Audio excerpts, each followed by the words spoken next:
Qu'est-ce qu'une image? Sinon le reflet des effets de la lumière qui éclaire un objet, ou au contraire, les contours de son ombre.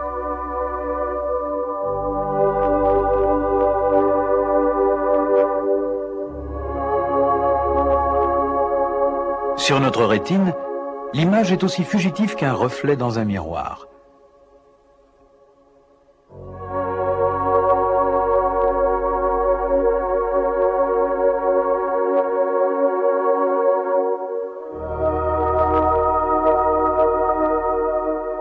La conquête de l'image est sans aucun doute l'un des grands acquis de l'humanité. Pendant des millénaires, à l'artiste seul était dévolu le rôle de capter l'image. Dans leur quête du détail de plus en plus fidèle à la réalité, les peintres de la Renaissance se sont aidés pour leurs paysages de la chambre noire, ou camera oscura. On savait en effet depuis Aristote que le faisceau lumineux issu d'un objet forme à travers le trou d'entrée d'une chambre ou boîte noire une image renversée sur le fond opposé. Les admirables perspectives de Venise, peintes par Canaletto au XVIIIe siècle, résultent en partie de la restitution fidèle de l'image par la chambre à dessiner, munie d'une lentille optique. Il ne s'agissait que de copier une réalité transposée. L'image projetée ne pouvait se fixer d'elle-même. Les alchimistes du Moyen-Âge savaient que les sels d'argent noircissent à la lumière. Thomas Wedgwood eut l'idée d'en imprégner des plaques de cuir. Il y déposait ensuite des objets, et la lumière, en noircissant le cuir, dessinait leur silhouette. Malheureusement, ce procédé ne donne qu'une image fugitive qui se noircit totalement dès qu'on la regarde sous une lumière vive. Nicéphore Niepce, propriétaire terrien à Chalon-sur-Saône, fut le premier, vers 1820, à capter l'empreinte d'un paysage sur un système chimique qui en conservait l'image.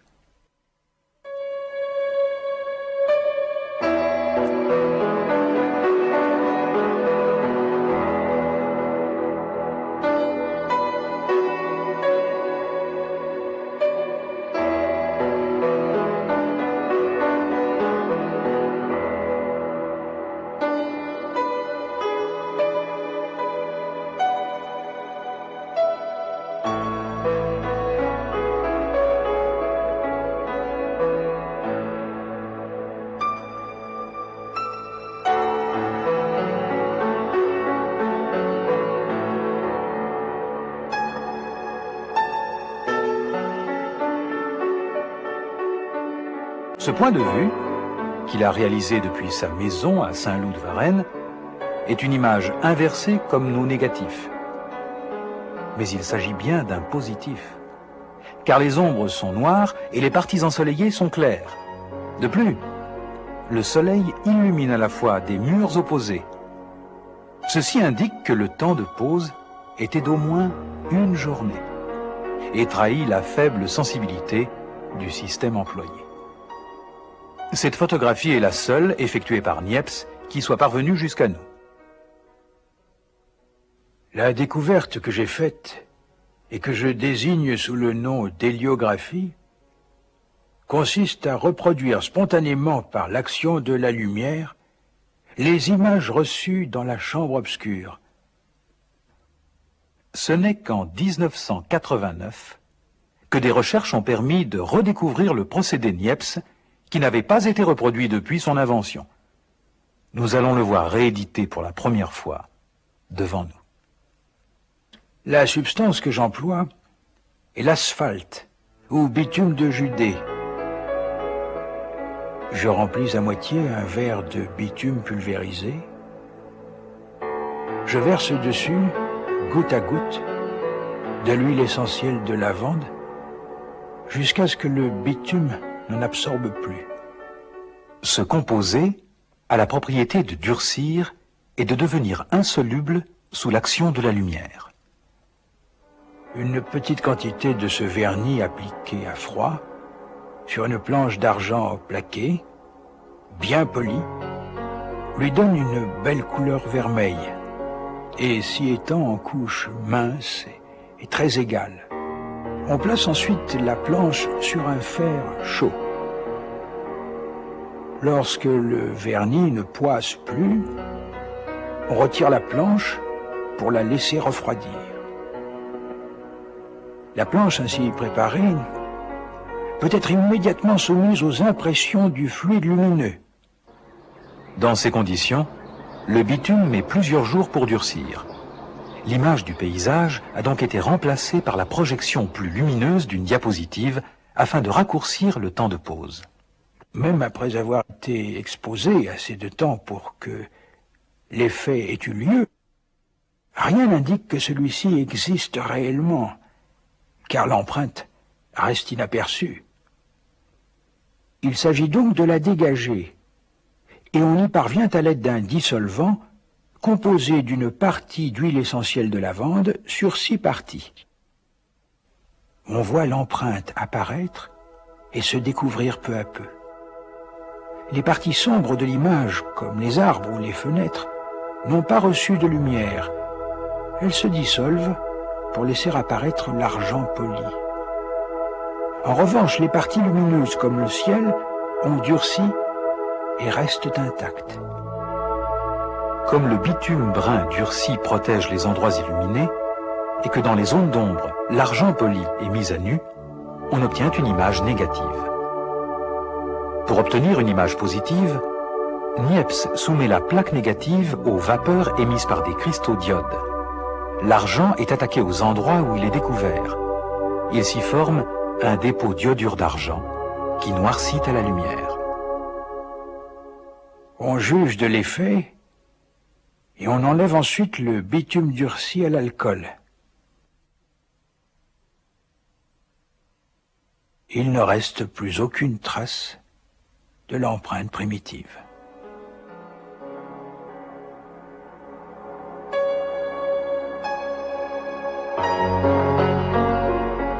Pour la première fois au monde, grâce à Niepce, un miroir d'argent capte et fixe une image de la nature.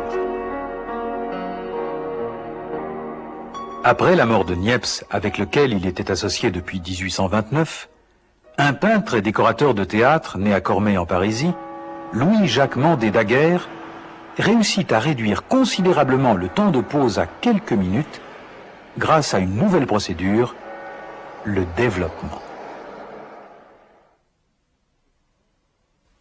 Les épreuves se font sur des feuilles d'argent plaquées sur cuivre. Il faut commencer par bien la polir. C'est du poli parfait de la plaque que dépend en grande partie la beauté de l'épreuve. La deuxième opération consiste à appliquer la couche sensible grâce à l'iode placé au fond d'une boîte et de former sur la plaque une couche égale jaune d'or. La troisième opération est celle qui a lieu sur la nature dans la chambre noire. Après avoir placé la chambre obscure en face du point de vue dont on désire fixer l'image, l'essentiel est de mettre bien au foyer, de façon que les objets soient représentés avec une grande netteté. Il faut se hâter de faire subir à l'épreuve la quatrième opération aussitôt qu'elle sort de la chambre noire. L'empreinte de l'image de la nature existe sur la plaque, mais elle n'est pas visible. On verse le mercure dans la capsule au fond de l'appareil. On fait entrer la planchette portant la plaque dans l'appareil à évaporer.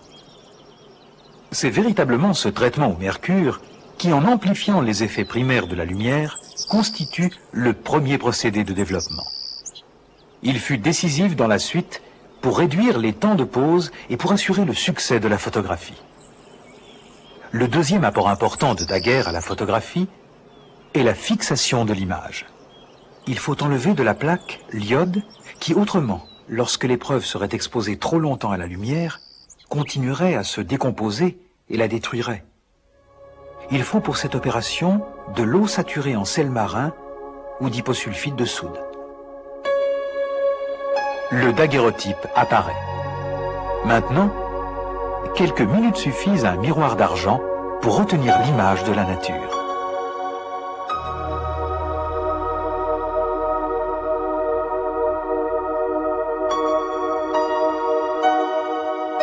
L'invention fut présentée par François-Dominique Arago à la Chambre des députés le 30 juillet 1839. Cette découverte, la France l'a adoptée dès le premier moment. Elle s'est montrée fière de pouvoir en doter libéralement le monde entier. Dès lors, la photographie avance à pas de géant.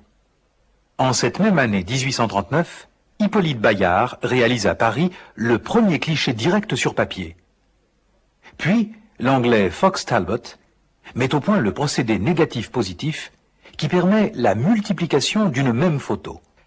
Dès 1868, c'est encore en France que naît la photographie en couleur, grâce à Louis Ducos du Haut-Rond. Il réalise des épreuves sur verre, ancêtre de notre diapositive. L'éclat de leur couleur s'est conservé jusqu'à nous par l'emploi de colorants extraordinairement stables. 1906, les frères Lumière commercialisent leur procédé couleur. 6000 autochromes, produits quotidiennement, mettent la photocouleur à la portée de tous. Simultanément, on voit progresser la sensibilité des émulsions. Le raccourcissement du temps de pause, autorisant plusieurs prises de vue par seconde, a permis l'avènement du cinéma. Ça va. Nous vivons dans un monde d'images. Extraordinaire moyen de diffusion de l'information, la photographie, le cinématographe sont aussi un art ainsi qu'un outil de recherche médicale ou scientifique. La photographie est aussi devenue une mémoire éternisée, accessible à chacun de nous, tant la prise de vue et le développement se sont simplifiés et que nous conservons précieusement dans nos albums de souvenirs. Mais comment s'effectue l'impression de la lumière? Le mécanisme de formation de l'image est au départ le même en photographie noir et blanc ou couleur. Le principe de base est le noircissement du bromure d'argent à la lumière. Un film moderne est constitué d'un support plastique souple sur lequel est appliquée une couche de gélatine très pure dans laquelle sont immobilisés des cristaux de bromure d'argent de moins d'1 micron. La haute définition obtenue par ces minuscules grains explique la qualité des photos et films cinéma sur émulsion argentique, même après fort agrandissement. Leur fabrication nécessite une haute technologie. La forme des microcristaux joue un rôle sur la sensibilité. Ainsi, les cristaux tabulaires présentent une plus grande surface et interceptent la lumière avec un rendement meilleur. Le contrôle de leur qualité, quant à leur sensibilité, définition de l'image, stabilité dans le temps, fait l'objet de tests constants. Les contrôles concernent aussi la chaîne de traitement dont les performances agissent sur l'image définitive.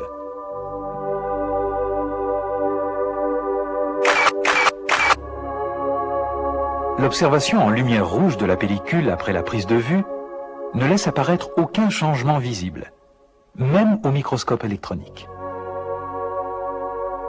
Le film est ensuite confié à un laboratoire de traitement pour rendre les images visibles à l'œil. Observons le film traité. Les parties claires de l'objet photographié sont noires et le fond qui était sombre est clair. C'est un négatif. Pour obtenir l'épreuve positive, on photographie à nouveau l'image du négatif projeté sur un papier supportant aussi une couche de gélatine et de bromure d'argent. Ce papier est traité ensuite de la même manière que le négatif. Dans son principe, la photographie apparaît très simple. Cependant, les mécanismes chimiques qui interviennent sont très sophistiqués et souvent incomplètement compris. Représentons l'émulsion photographique par ces cristaux tabulaires de bromure d'argent de couleur blanche qui émergent de la gélatine. Chaque cristal est formé de milliards d'ions bromure et d'ions argent empilés régulièrement.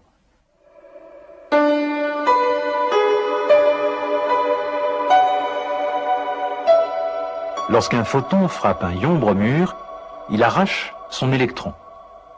Celui-ci est immédiatement capté par un ion argent voisin qui redevient atome d'argent.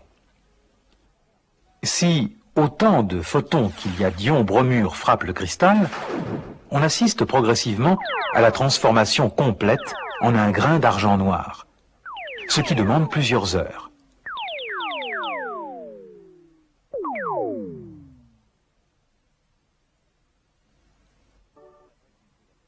Dans la pratique de la photographie, on sait que le temps d'exposition de la pellicule à la lumière ne dure qu'une fraction de seconde. On conçoit donc que dans un temps si court, un très petit nombre de photons entre 0 et 10 arrivent sur chaque cristal.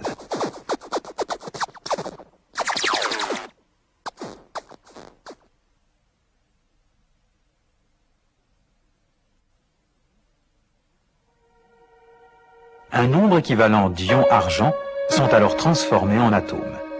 Chacun de ces atomes isolés dans le cristal transfère l'électron acquis à un ion argent voisin, qui transfère à nouveau l'électron, et ainsi de proche en proche, jusqu'à ce que les électrons se positionnent sur des ions contigus.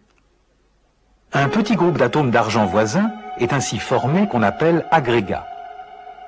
Ces agrégats, bien qu'invisibles, constituent cependant l'empreinte de l'objet photographié laissé par la lumière sur la myriade des cristaux. L'ensemble de ces cristaux impressionnés constitue une image invisible. C'est l'image latente. Pour la rendre visible, il faut amplifier le processus de formation des atomes d'argent initié par les photons. On utilise pour cela un révélateur chimique qui se comporte comme une importante source d'électrons. Il donne ces électrons aux ions argent, qui sont situés dans les cristaux ayant reçu la lumière. Dans le révélateur, l'image apparaît au bout de quelques minutes seulement.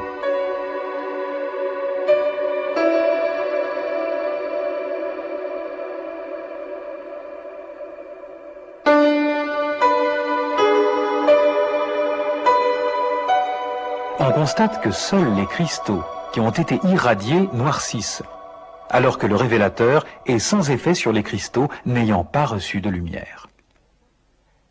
Pourquoi les électrons du révélateur réagissent-ils avec les ions argent appartenant à des cristaux contenant déjà un agrégat, alors qu'ils sont totalement inertes vis-à-vis des ions situés dans un cristal non irradié? Cette question est restée sans réponse satisfaisante jusqu'en 1988, 150 ans après la découverte de la photographie. En effet, jusqu'à cette date, les données concernant les réactions d'atomes et de petits agrégats de métal provenaient d'expériences effectuées dans le vide. Ces expériences montrent que la forme la plus stable de l'argent dans le vide est l'atome isolé. Ceci est en contradiction avec le fait que les atomes de l'image latente sont instables et se détruisent avec le temps. Les études récentes menées par une équipe de recherche française ont permis d'étudier les agrégats d'argent en solution et ont abouti à un résultat opposé. Dans l'eau, l'atome d'argent isolé est très instable. Il donne spontanément un électron à la solution pour se transformer en ion argent.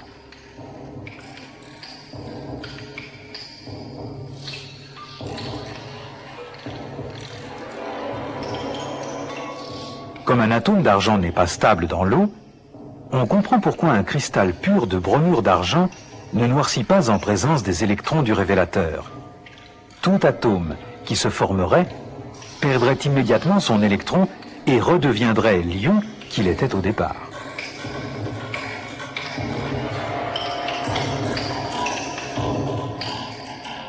Pour les agrégats de quelques atomes seulement, le même comportement persiste. Bien que l'électron provenant du donneur soit attiré par l'ion d'argent positif, il ne se recombine pas avec lui. Mais lorsque le nombre d'atomes de l'agrégat est plus grand, on constate que l'électron du donneur neutralise l'ion associé à l'amas et forme un atome supplémentaire. Comme la solution contient des ions en excès, ceux-ci vont s'adjoindre de nouveau à l'agrégat et pourront à leur tour accepter des électrons. On assiste alors à la croissance de l'agrégat aussi longtemps que des ions et des électrons sont disponibles. Ces expériences montrent qu'un ion argent ne peut accepter un électron qu'à condition que l'agrégat auquel il est associé possède une taille supérieure à une taille donnée, dite critique. Dans l'exemple illustré, La taille critique est de 5 atomes. Les mêmes processus sont applicables à la photographie, pour laquelle on savait aussi qu'une taille critique du germe d'argent était requise. Dans le cristal du haut, l'agrégat à 2 atomes ne possède pas une taille suffisante pour que les ions argent situés à son contact puissent garder les électrons provenant du révélateur. Le cristal reste blanc. En revanche, dans le cristal du bas, qui contient un agrégat de 5 atomes, on voit progressivement réagir les ions argent au contact de l'agrégat jusqu'à la transformation complète du cristal en métal. Le noircissement d'un cristal par le révélateur dépend, d'une part, de l'intensité de lumière reçue qui entraîne la formation d'agrégats d'une taille variable. D'autre part, de la nature du révélateur, qui, suivant sa capacité à donner un électron, développe les cristaux à partir d'agrégats de taille plus ou moins grande de part et d'autre de la taille critique. Si la taille critique est plus petite, le contraste s'accentue, comme dans cette série de photos développées avec des révélateurs de plus en plus puissants. Voici une émulsion après développement. Elle présente des plages constituées à la fois de cristaux transformés en argent métallique noir et de cristaux possédant un nombre d'atomes d'argent en dessous de la valeur critique et n'ayant pas réagi avec le révélateur. Les zones qui ont subi une forte illumination présentent une densité importante de grains d'argent noir. Enfin, les plages qui n'ont pas vu la lumière possèdent des cristaux de bromure intacts. L'image est maintenant visible, il ne reste plus qu'à la fixer.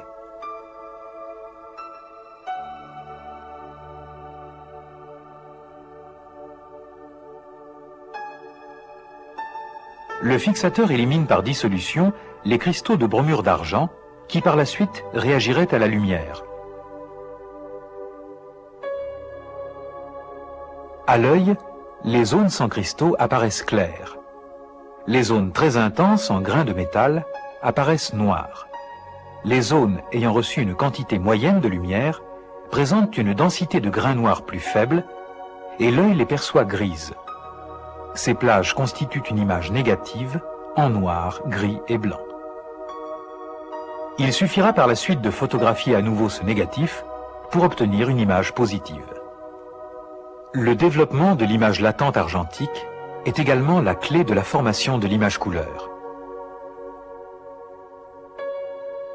La science photographique est un exemple manifeste d'un domaine créé à partir des lois fondamentales de l'optique, de la nature de la lumière et de la photochimie, qui a su résoudre ces exigences technologiques. Des recherches fondamentales, tournées vers l'état quasi-atomique de la matière, ont débouché sur l'élucidation de problèmes anciens de la photographie.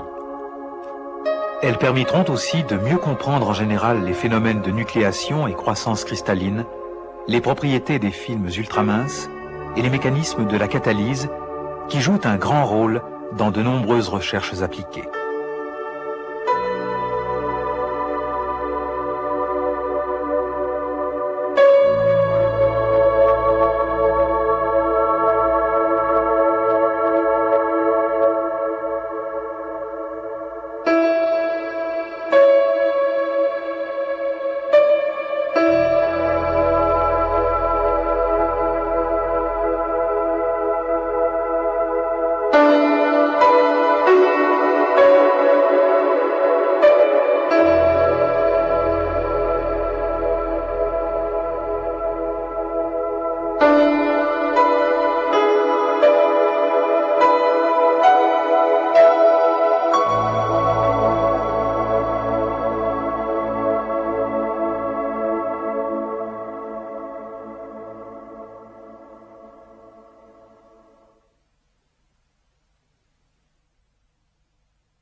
Qu'est-ce qu'une image? Sinon le reflet des effets de la lumière qui éclaire un objet, ou au contraire, les contours de son ombre.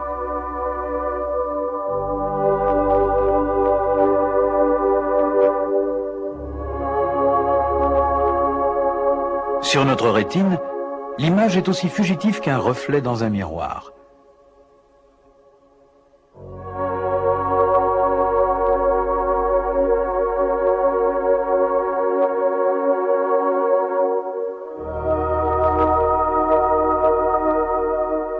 La conquête de l'image est sans aucun doute l'un des grands acquis de l'humanité. Pendant des millénaires, à l'artiste seul était dévolu le rôle de capter l'image. Dans leur quête du détail de plus en plus fidèle à la réalité, les peintres de la Renaissance se sont aidés pour leurs paysages de la chambre noire, ou camera oscura. On savait en effet depuis Aristote que le faisceau lumineux issu d'un objet forme à travers le trou d'entrée d'une chambre ou boîte noire une image renversée sur le fond opposé. Les admirables perspectives de Venise, peintes par Canaletto au XVIIIe siècle, résultent en partie de la restitution fidèle de l'image par la chambre à dessiner, munie d'une lentille optique.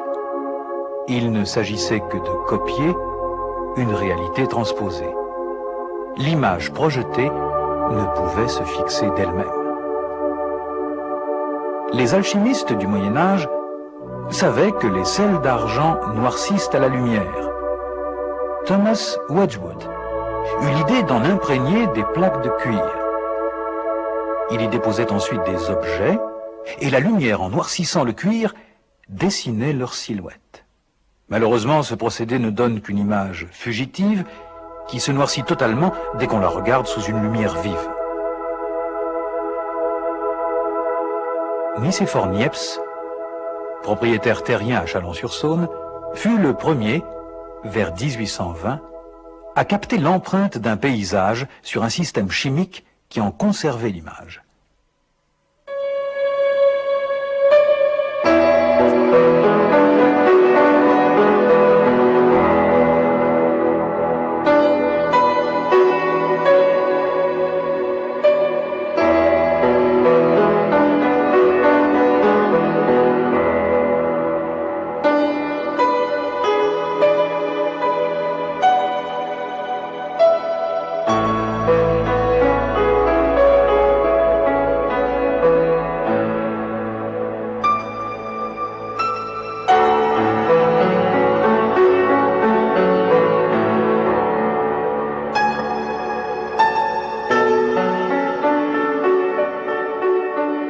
Ce point de vue, qu'il a réalisé depuis sa maison à Saint-Loup-de-Varennes, est une image inversée comme nos négatifs. Mais il s'agit bien d'un positif, car les ombres sont noires et les parties ensoleillées sont claires. De plus, le soleil illumine à la fois des murs opposés. Ceci indique que le temps de pose était d'au moins une journée et trahit la faible sensibilité du système employé. Cette photographie est la seule effectuée par Niepce qui soit parvenue jusqu'à nous. La découverte que j'ai faite et que je désigne sous le nom d'héliographie consiste à reproduire spontanément par l'action de la lumière les images reçues dans la chambre obscure. Ce n'est qu'en 1989 que des recherches ont permis de redécouvrir le procédé Niepce qui n'avait pas été reproduit depuis son invention. Nous allons le voir réédité pour la première fois devant nous. La substance que j'emploie est l'asphalte ou bitume de Judée. Je remplis à moitié un verre de bitume pulvérisé. Je verse dessus, goutte à goutte, de l'huile essentielle de lavande jusqu'à ce que le bitume n'en absorbe plus. Ce composé a la propriété de durcir et de devenir insoluble sous l'action de la lumière. Une petite quantité de ce vernis appliqué à froid sur une planche d'argent plaquée, bien polie, lui donne une belle couleur vermeille. et s'y étend en couches minces et très égales. On place ensuite la planche sur un fer chaud. Lorsque le vernis ne poisse plus, on retire la planche pour la laisser refroidir. La planche ainsi préparée peut être immédiatement soumise aux impressions du fluide lumineux. Dans ces conditions, le bitume met plusieurs jours pour durcir. L'image du paysage a donc été remplacée par la projection plus lumineuse d'une diapositive afin de raccourcir le temps de pause. Même après avoir été exposé assez de temps pour que l'effet ait eu lieu, rien n'indique que celui-ci existe réellement, car l'empreinte reste inaperçue. Il s'agit donc de la dégager, et on y parvient à l'aide d'un dissolvant composé d'une partie d'huile essentielle de lavande sur 6 parties. On voit l'empreinte apparaître et se découvrir peu à peu. Les parties sombres de l'image, comme les arbres ou les fenêtres, n'ont pas reçu de lumière. Elles se dissolvent pour laisser apparaître l'argent poli. En revanche, les parties lumineuses, comme le ciel, ont durci et restent intactes. Comme le bitume brun durci protège les endroits illuminés, et que dans les zones d'ombre, l'argent poli est mis à nu, on obtient une image négative. Pour obtenir une image positive, Niepce soumet la plaque négative aux vapeurs émises par des cristaux d'iode. L'argent est attaqué aux endroits où il est découvert. Il s'y forme un dépôt d'iodure d'argent qui noircit à la lumière. On juge de l'effet et on enlève ensuite le bitume durci à l'alcool.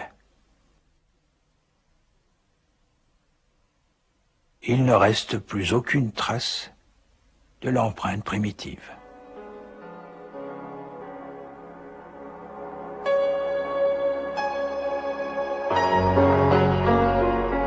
Pour la première fois au monde, grâce à Niepce, un miroir d'argent capte et fixe une image de la nature.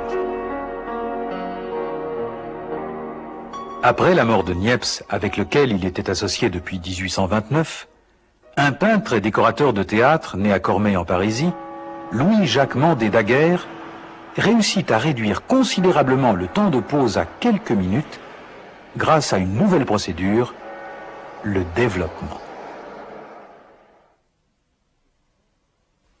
Les épreuves se font sur des feuilles d'argent plaquées sur cuivre. Il faut commencer par bien la polir. C'est du poli parfait de la plaque que dépend en grande partie la beauté de l'épreuve.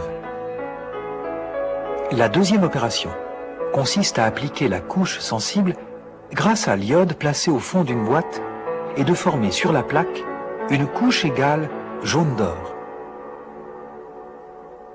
La troisième opération est celle qui a lieu sur la nature dans la chambre noire. Après avoir placé la chambre obscure en face du point de vue dont on désire fixer l'image, l'essentiel est de mettre bien au foyer, de façon que les objets soient représentés avec une grande netteté. Il faut se hâter de faire subir à l'épreuve la quatrième opération, aussitôt qu'elle sort de la chambre noire. L'empreinte de l'image de la nature existe sur la plaque, mais elle n'est pas visible. On verse le mercure dans la capsule, au fond de l'appareil. On fait entrer la planchette portant la plaque dans l'appareil à évaporer. C'est véritablement ce traitement au mercure qui, en amplifiant les effets primaires de la lumière, constitue le premier procédé de développement. Il fut décisif dans la suite pour réduire les temps de pause et pour assurer le succès de la photographie. Le deuxième apport important de Daguerre à la photographie est la fixation de l'image. Il faut enlever de la plaque l'iode qui, autrement, lorsque l'épreuve serait exposée trop longtemps à la lumière, continuerait à se décomposer et la détruirait. Il faut pour cette opération de l'eau saturée en sel marin ou d'hyposulfite de soude. Le daguerreotype apparaît. Maintenant, quelques minutes suffisent à un miroir d'argent pour retenir l'image de la nature.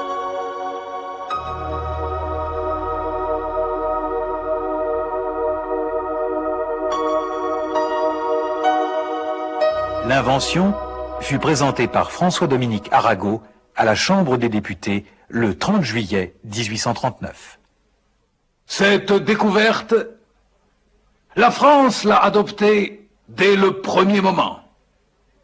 Elle s'est montrée fière de pouvoir en doter libéralement le monde entier. Dès lors, la photographie avance à pas de géant. En cette même année 1839, Hippolyte Bayard réalise à Paris le premier cliché direct sur papier. Puis, l'anglais Fox Talbot met au point le procédé négatif-positif qui permet la multiplication d'une même photo. Dès 1868, c'est encore en France que naît la photographie en couleur, grâce à Louis Ducos du Haut-Rond. Il réalise des épreuves sur verre, ancêtre de notre diapositive. L'éclat de leur couleur s'est conservé jusqu'à nous par l'emploi de colorants extraordinairement stables. 1906, les frères Lumière commercialisent leur procédé couleur. 6000 autochromes, produits quotidiennement, mettent la photocouleur à la portée de tous. Simultanément, on voit progresser la sensibilité des émulsions. Le raccourcissement du temps de pause, autorisant plusieurs prises de vue par seconde, a permis l'avènement du cinéma. Ça va. Nous vivons dans un monde d'images. Extraordinaire moyen de diffusion de l'information, la photographie, le cinématographe sont aussi un art ainsi qu'un outil de recherche médicale ou scientifique. La photographie est aussi devenue une mémoire éternisée, accessible à chacun de nous, tant la prise de vue et le développement se sont simplifiés et que nous conservons précieusement dans nos albums de souvenirs. Mais comment s'effectue l'impression de la lumière? Le mécanisme de formation de l'image est au départ le même en photographie noir et blanc ou couleur.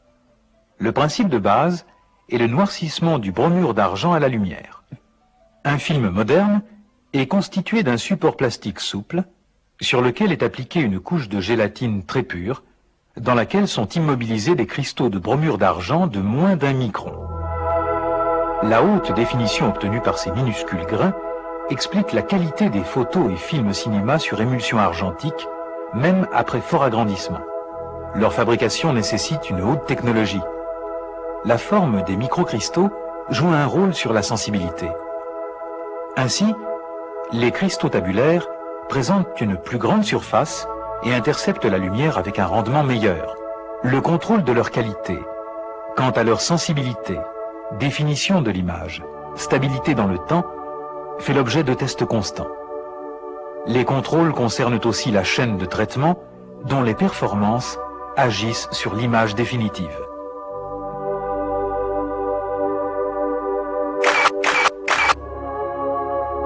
L'observation en lumière rouge de la pellicule après la prise de vue ne laisse apparaître aucun changement visible, même au microscope électronique. Le film est ensuite confié à un laboratoire de traitement pour rendre les images visibles à l'œil. Observons le film traité. Les parties claires de l'objet photographié sont noires et le fond qui était sombre est clair. C'est un négatif. Pour obtenir l'épreuve positive, on photographie à nouveau l'image du négatif projetée sur un papier supportant aussi une couche de gélatine et de bromure d'argent. Ce papier est traité ensuite de la même manière que le négatif. Dans son principe, la photographie apparaît très simple. Cependant, les mécanismes chimiques qui interviennent sont très sophistiqués et souvent incomplètement compris. Représentons l'émulsion photographique par ces cristaux tabulaires de bromure d'argent de couleur blanche qui émergent de la gélatine. Chaque cristal est formé de milliards d'ions bromure et d'ions argent empilés régulièrement.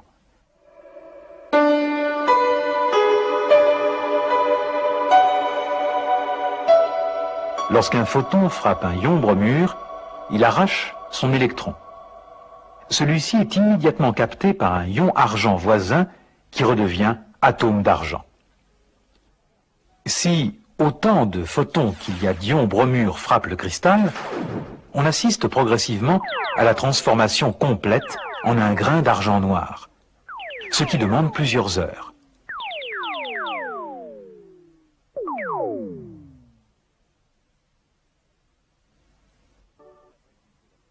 Dans la pratique de la photographie, on sait que le temps d'exposition de la pellicule à la lumière ne dure qu'une fraction de seconde. On conçoit donc que dans un temps si court, un très petit nombre de photons entre 0 et 10 arrivent sur chaque cristal.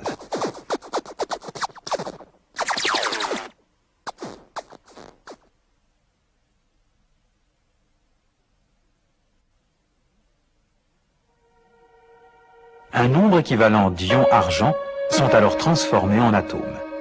Chacun de ces atomes isolés dans le cristal transfère l'électron acquis à un ion argent voisin, qui transfère à nouveau l'électron, et ainsi de proche en proche, jusqu'à ce que les électrons se positionnent sur des ions contigus. Un petit groupe d'atomes d'argent voisins est ainsi formé qu'on appelle agrégats. Ces agrégats, bien qu'invisibles, constituent cependant l'empreinte de l'objet photographié laissé par la lumière sur la myriade des cristaux. L'ensemble de ces cristaux impressionnés constitue une image invisible. C'est l'image latente. Pour la rendre visible, il faut amplifier le processus de formation des atomes d'argent initié par les photons. On utilise pour cela un révélateur chimique qui se comporte comme une importante source d'électrons. Il donne ces électrons aux ions argent, qui sont situés dans les cristaux ayant reçu la lumière. Dans le révélateur, l'image apparaît au bout de quelques minutes seulement.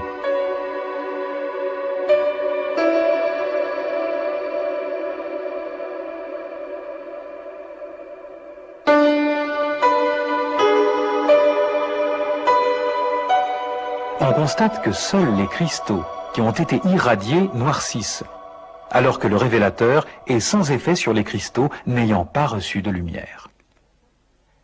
Pourquoi les électrons du révélateur réagissent-ils avec les ions argent appartenant à des cristaux contenant déjà un agrégat, alors qu'ils sont totalement inertes vis-à-vis des ions situés dans un cristal non irradié? Cette question est restée sans réponse satisfaisante jusqu'en 1988, 150 ans après la découverte de la photographie. En effet, jusqu'à cette date, les données concernant les réactions d'atomes et de petits agrégats de métal provenaient d'expériences effectuées dans le vide. Ces expériences montrent que la forme la plus stable de l'argent dans le vide est l'atome isolé. Ceci est en contradiction avec le fait que les atomes de l'image latente sont instables et se détruisent avec le temps. Les études récentes menées par une équipe de recherche française ont permis d'étudier les agrégats d'argent en solution et ont abouti à un résultat opposé. Dans l'eau, l'atome d'argent isolé est très instable. Il donne spontanément un électron à la solution pour se transformer en ion argent.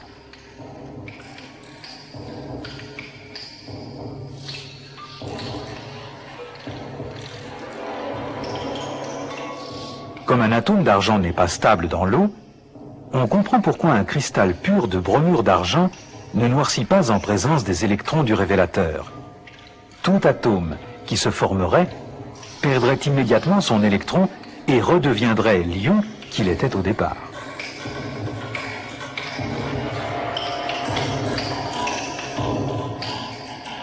Pour les agrégats de quelques atomes seulement, le même comportement persiste. Bien que l'électron provenant du donneur soit attiré par l'ion d'argent positif, il ne se recombine pas avec lui. Mais lorsque le nombre d'atomes de l'agrégat est plus grand, on constate que l'électron du donneur neutralise l'ion associé à l'amas et forme un atome supplémentaire. Comme la solution contient des ions en excès, ceux-ci vont s'adjoindre de nouveau à l'agrégat et pourront à leur tour accepter des électrons. On assiste alors à la croissance de l'agrégat aussi longtemps que des ions et des électrons sont disponibles. Ces expériences montrent qu'un ion argent ne peut accepter un électron qu'à condition que l'agrégat auquel il est associé possède une taille supérieure à une taille donnée, dite critique. Dans l'exemple illustré, la taille critique est de 5 atomes. Les mêmes processus sont applicables à la photographie, pour laquelle on savait aussi qu'une taille critique du germe d'argent était requise. Dans le cristal du haut, l'agrégat à 2 atomes ne possède pas une taille suffisante pour que les ions argent situés à son contact puissent garder les électrons provenant du révélateur. Le cristal reste blanc. En revanche, dans le cristal du bas, qui contient un agrégat de 5 atomes, on voit progressivement réagir les ions argent au contact de l'agrégat jusqu'à la transformation complète du cristal en métal. Le noircissement d'un cristal par le révélateur dépend, d'une part, de l'intensité de lumière reçue qui entraîne la formation d'agrégats d'une taille variable. D'autre part, de la nature du révélateur, qui, suivant sa capacité à donner un électron, développe les cristaux à partir d'agrégats de taille plus ou moins grande de part et d'autre de la taille critique. Si la taille critique est plus petite, le contraste s'accentue, comme dans cette série de photos développées avec des révélateurs de plus en plus puissants. Voici une émulsion après développement. Elle présente des plages constituées à la fois de cristaux transformés en argent métallique noir et de cristaux possédant un nombre d'atomes d'argent en dessous de la valeur critique et n'ayant pas réagi avec le révélateur. Les zones qui ont subi une forte illumination présentent une densité importante de grains d'argent noir. Enfin, les plages qui n'ont pas vu la lumière possèdent des cristaux de bromure intacts. L'image est maintenant visible, il ne reste plus qu'à la fixer.